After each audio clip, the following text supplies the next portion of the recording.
हौले बिला अब यासिर सामने बैठा हुआ है, अब तो घर का फर्द है ये। क्या सोचता होगा ये? खैर ठीक है,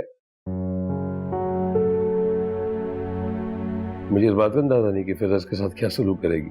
क्या कहूँ किसी और के बारे में मैं। कुछ नहीं होगा भाई, यासिर एक ठंडे दिमाग का अक्लमंद आदमी, वो संभाल लेगा। मुझे इस बात का खदशा है कि शाहरा जो है वो सबा की रुखसती के लिए मानेगी या नहीं। वही होगा अब्बा जो हमारे हक में बेहतर है। आपने मेडिसिन खाई हुई है, आप रेस्ट करें। क्या यार, खाक खराब कर।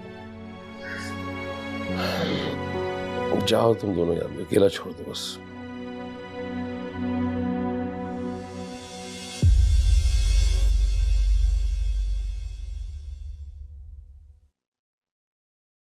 अब क्या हुआ? सर में दर्द हो रहा है ना? तो ये सारा सर दर्द तो मैर का फैलाया हुआ है ना। वो लड़की तो हमारे लिए अज़ाबे जान बन गई है, ना निगले बन रही है ना उगले।